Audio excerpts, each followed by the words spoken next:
Big director. ಇವಾಗ ಡೈರೆಕ್ಟರ್ಗಳಿಗೆ ಪ್ರಶಾಂತ್ ನೀಲ್ ಅಂದ ತಕ್ಷಣ ಒಂದು ಪ್ಯಾನ್ ಇಂಡಿಯಾ ಒಂದ್ಸಲಿ ಹಿಂದೆ ತಿರುಗಿ ನೋಡುತ್ತೆ. ಸೊ ಅಂಥ ಡೈರೆಕ್ಟರ್ನ ಭೇಟಿ ಹೇಗಾಯ್ತು? ಇದು 2009 ನನ್ಗೆ ಗೊತ್ತಿದ್ದಂಗೆ. ಉಗ್ರಂ ಆವಾಗ ಆಲ್ರೆಡಿ ಏನು ಮ್ಯೂಸಿಕ್ ಎಲ್ಲ ನಡೆದಿತ್ತು. ಅದಕ್ಕೆ ನಾನು ಆ್ಯಸ್ ಎ ಪ್ರೋಗ್ರಾಮರ್ ಆಗಿ ಹೋಗಿದ್ದೆ. ಅಲ್ಲಿ ಆ ಸಿನಿಮಾ ನೋಡಿದವಾಗ ನನಗೊಂದಿಷ್ಟು ಆ್ಯಂಗಲ್ಗಳು ಅನಿಸ್ತು, ಈ ಸಿನಿಮಾ ಇಷ್ಟು ಚೆನ್ನಾಗಿದೆ ಹೆಂಗಿದೆ ಅಂತ. ಅದರಲ್ಲಿ ಒಂದಿಷ್ಟು ಪಾಯಿಂಟ್ಗಳನ್ನು ಅವ್ರು ನೋಟ್ ಮಾಡಿ, ಇದು ಯಾರು ಕೆಲಸ ಮಾಡಿದ್ದು, ಇದು ಯಾರು ಕೆಲಸ ಮಾಡಿದ್ದು, ಇದು ಯಾರು ಕೆಲಸ ಮಾಡಿದ್ದು ಅಂತ ಕೇಳಿದವಾಗ ಆ ಕೆಲಸ ಮಾಡಿದ ಪಾಯಿಂಟ್ಗಳೆಲ್ಲ ನಾನು ಮಾಡಿದ್ದಾಗಿತ್ತು. ಸೊ ಅವ್ರು ಅದನ್ನು ಗುರುತು ಇಟ್ಕೊಂಡು ನಾನು ನನ್ನ ಜೊತೆ ಬಂದು ಕೂತ್ಕೊಂಡು ಕೆಲಸ ಮುಗಿಸಿದ್ವಿ. ಅದಾದಮೇಲೆ ಇಲ್ಲ ಇದು ಇನ್ನೂ ಚೆನ್ನಾಗಿ ಮಾಡ್ಬೋದು ಸರ್, ತುಂಬ ಚೆನ್ನಾಗಿ ತೆಗೆದಿದ್ದೀರಾ, ಓಕೆ ನೀವೆಲ್ಲ ಮಾಡಾಯ್ತಂತ ನಾವು ಸುಮ್ಮನಾದ್ವಿ.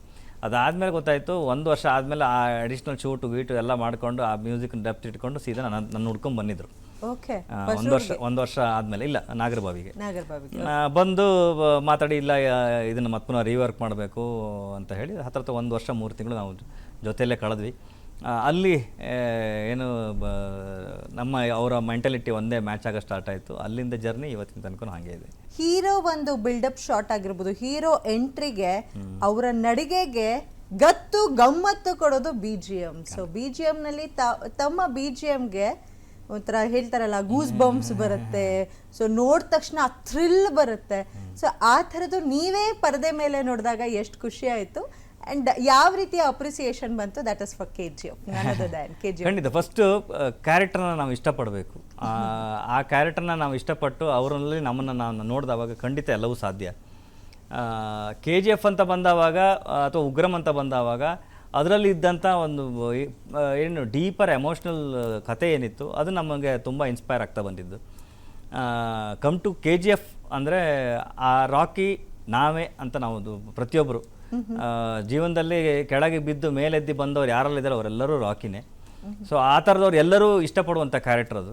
ಸೊ ನಾನು ಅದನ್ನ ಇಷ್ಟಪಟ್ಟೆ, ಇದು ಆ ರಾಕಿ ನಾನೇ ಅಂತ ನಾನು ಕೆಲಸ ಮಾಡಿದ್ದು. ಆ ರಾಕಿಯ ನಿಲುವು, ಎಲ್ಲೇ ಹೋದರೂ ಹಿಂಜರಿಯದ ಒಂದು ಕ್ಯಾರೆಕ್ಟ್ರು, ಇವೆಲ್ಲವನ್ನ ನೋಡಿದವಾಗ ಆಟೋಮೆಟಿಕ್ಲಿ ಅದು ಒಳಗಡೆ ನಮ್ಮ ಜೀವನದ ಸ್ಟ್ರಗಲ್ ಪಾಯಿಂಟ್ಗಳನ್ನೆಲ್ಲ ಅದನ್ನ ನಾವು ಮೆಲ್ಕು ಹಾಕ್ತಾ ಬಂದ್ವಿ. This is the time we have to give some big ಅಂತ ಹೇಳಿ ಮಾಡಿದ್ವಿ. ಮತ್ತೆಲ್ಲದು ಜನರು ಕೊಟ್ಟಿದ್ದು. KGF ಆದ ನಂತರ ಬಾಲಿವುಡ್ ಸ್ಟಾರ್ಗಳು, ಅದರಲ್ಲೂ box office Sultan one and all Salman Khan ಅವರು ರವಿ ಬಸ್ರೂರ್ ಅವರು ಕಾಲ್ ಮಾಡಿದ್ರಂತೆ. ಹೇಗೆ ಸರ್, ಹೇಗಿತ್ತು? ಎಷ್ಟೊಂದು ಜನಕ್ಕೆ ಡ್ರೀಮ್. ಅವ್ರನ್ನ ಸ್ಕ್ರೀನ್ ಮೇಲೆ ನೋಡಿದ್ರೇ ಒಂಥರ ಫುಲ್ ಮೈಯೆಲ್ಲ ಜುಮ್ ಜುಮ್ ಅನ್ನತ್ತೆ. ಅವ್ರು ಕಾಲ್ ಮಾಡಿದ್ರು ಅಂದಾಗ ಹೇಗಿತ್ತು ನಿಮ್ಮ ರಿಯಾಕ್ಷನ್? ಸೊ ಇವೆಲ್ಲವೂ ಕ್ರೆಡಿಟು KGF ಟೀಮ್ಗೆ ಹೋಗುತ್ತೆ. ಯಾಕಂದರೆ ಒಬ್ಬ ಟೆಕ್ನಿಷಿಯನ್ ಗುರುತಿಸುವಂಥ ಕೆಲಸ ಹೊಂಬಾಳೆ ಸಂಸ್ಥೆ ಮಾಡ್ತು. ನಿರ್ದೇಶಕರು ಪ್ರಶಾಂತ್ ನೀಲ್ ಅವರು ಮಾಡಿದ್ರು. ಪ್ರತಿಯೊಬ್ಬರು ಜನ ಕೂಡ ಅದನ್ನು ಏನು ನಾನು ಕೆಲಸವನ್ನು ಗುರುತಿಸಿ ಪ್ರಶಂಸೆ ಕೊಡದೇ ಇದ್ದಿದ್ರೆ ಮಿಕ್ಕಿದೆಲ್ಲವೂ ಆಗ್ತಾ ಇರಲಿಲ್ಲ.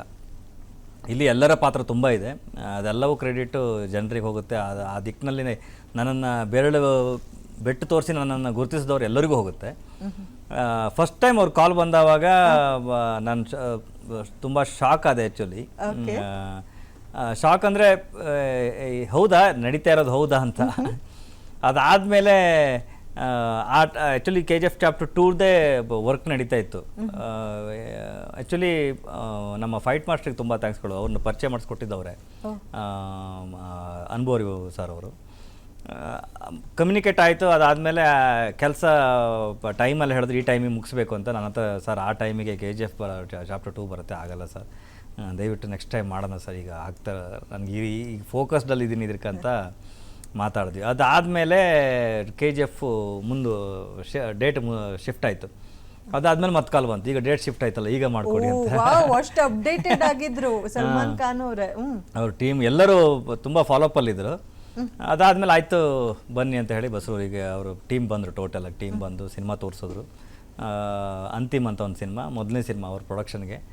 ಅದನ್ನು ಮಾಡುವಂಥ ಕೆಲಸ ಆಯಿತು. ಪ್ರತಿ ಸಲಕ್ಕೂ ಅವ್ರ ಅಪ್ರಿಷಿಯೇಷನ್ ಕೇಳಿ ನೀವು ಹೇಗೆ ನೀವು ಸೌತ್ನವರೆಲ್ಲ ಇಷ್ಟು ಕೆಲಸ ಮಾಡ್ತೀರಾ, ಎಷ್ಟೊತ್ತಿಗೆ ಫೋನ್ ಮಾಡಿದ್ರು ಒಂದು ಸಿಂಗಲ್ ಟೇಕಿಗೆ ಫೋನ್ ಎತ್ತೀರಾ ಅಂತ ಹೇಳಿ ಅಂದರೆ ಪ್ರಶಂಸೆಗಳು ಹೆಂಗನೆ ಹೇಳಿದ್ರೆ.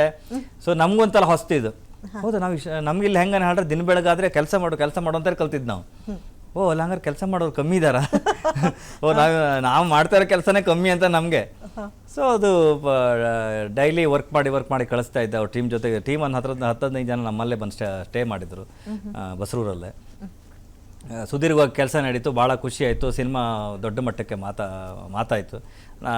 ಬ್ಯಾಕ್ಗ್ರೌಂಡ್ ಸ್ಕೋರ್ ಬಗ್ಗಂತೂ ತುಂಬ ಮಾತಾಡಿದ್ರು ಸರ್. ಸಲ್ಮಾನ್ ಖಾನ್ ಅವರೇ ಥಿಯೇಟ್ರು ಅಲ್ಲಾಡ್ಸ್ಕೊಡ್ತೀನಿ ಅಂತ ನಾನು ಬಾಯಿ ಮಾತಿಗೆ ಹೇಳಿದ್ದೆ. ನನಗಿರೋ ಕಾನ್ಫಿಡೆನ್ಸಲ್ಲಿ ಏನು ವರಿ ಮಾಡಬೇಡಿ ಸರ್, ಥಿಯೇಟ್ರ್ ಅಲ್ಲಾಡತ್ತೆ ಗ್ಯಾರಂಟಿ ಅಂತ ಹೇಳಿದೆ. ಸೊ ಫಸ್ಟ್ ಶೋ ನಮ್ಮದು ಪ್ರೀಮಿಯರ್ ಶೋ ನೋಡಿದವಾಗ ಆದಂಥ ವೈಬ್ರೇಷನ್ ನೋಡಿ ಅವರು ಪ್ರೆಸ್ ಮೀಟಲ್ಲಿ ಹಂಗೆ ಹೇಳ್ಬಿಟ್ರು. ಅದೊಂದು ದೊಡ್ಡ ನನಗೆ ಸಿಕ್ಕಂಥ ಕಾಂಪ್ಲಿಮೆಂಟ್ರಿ. ಅದಾದಮೇಲೆ ಮುಗೀತು, ನಾವು ಹೊರಗಡೆ ಬಂದ್ವಿ. ಅದಾದಮೇಲೆ ಅಜಯ್ ದೇವಗನ್ ಅವ್ರ ಕಾಲ್ ಕಡೆಯಿಂದ ಸಿಕ್ತು. ಅದು ಅಷ್ಟೇ, ಬೆಂಗಳೂರು ಮೂಲದವರೇ ಅವರಿಗೆ ಪರಿಚಯ ಮಾಡಿಸಿ ನನಗೆ ಅವ್ರ ಸಿನಿಮಾಗೂ ಕೆಲಸ ಮಾಡೋ ಥರ ಆಯಿತು. ಅದೇ ಹೇಳಲ್ಲ, ಎಲ್ಲ ಕಡೆಗೂ ನಮ್ಮವರು ನಮಗೆ ಗೊತ್ತಿಲ್ಲದಂಗೆ, ಪ್ರತಿಫಲಾಪೇಕ್ಷೆ ಇಲ್ದಂಗೆ ಒಂದಲ್ಲ ಒಂದು ಏನು ಪ್ರತ್ಯಕ್ಷವಾಗಿ ಪರೋಕ್ಷವಾಗಿ ನಮ್ಮನ್ನು ಗುರುತಿಸ್ತಾ ಬಂದಿದ್ದಾರೆ. ಅವರೆಲ್ಲರ ಒಂದು ಪಾಯಿಂಟ್, ಓಕೆ ರವಿಗೆ ಇದನ್ನು ಸಿಗಬೇಕು, ಇದು ಆಗಬೇಕು, ಅವರು ಹೊರಗಡೆ ಹೋಗಬೇಕು, 4 ಜನ ಜೊತೆ ಕೆಲಸ ಮಾಡಬೇಕು ಅಂತ ಅವರು ಕಂಡಂಥ ಕಲ್ಪನೆಗಳಿಗೆ ನಾನು ದಾರಿಯಾಗಿದ್ದೀನಿ ಅಷ್ಟೇ. ಅವ್ರ ಜೊತೆಗೆ ಸಿನಿಮಾ ಮಾಡುವಂಥ ಭಾಗ್ಯ ಸಿಕ್ತು. ಅವರು ಅಷ್ಟೇ, ಅವ್ರದ್ದು 10-15 ಜನ ಕ್ರೂಸ್ಗಳು ಬಂದು ಊರಲ್ಲಿ ಸೆಟ್ಲ್ ಆದರು. ಇವೆಲ್ಲವೂ ಒಂದು KGF ಇಂದ ಸ್ಟಾರ್ಟ್ ಆದಂಥ ದಾರಿ ಅದನ್ನು ತಗೊಳ್ತಾ ಹೋಯ್ತು. ಅದಾದಮೇಲೆ ಸಲ್ಮಾನ್ ಖಾನ್ ಪ್ರೊಡಕ್ಷನ್ ಇನ್ನೊಂದು ಕಾಲ್ ಬರ್ತದೆ, ನಂಗೆ ಗೊತ್ತಿರಲ್ಲ, ಕಿಸಿ ಕಾ ಬಾಯ್ ಕಿಸಿ ಕಿ ಜಾನ್.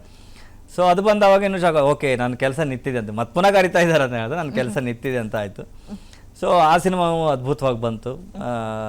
ನನ್ನ ಭಾಗದಲ್ಲಿ ಏನೆಲ್ಲ ಸದ್ದು ಮಾಡಬೇಕು ಕೆಲಸದಲ್ಲಿ ಅದೆಲ್ಲ ಸದ್ದು ಮಾಡ್ತು. ಹೀಗೆ ಒಂದಲ್ಲ ಒಂದು ನಡೀತಾ ಇದೆ. ಗ್ಯಾರಂಟಿ ನ್ಯೂಸ್, ಸುದ್ದಿ ಖಚಿತ, ನ್ಯಾಯ ನಿಶ್ಚಿತ.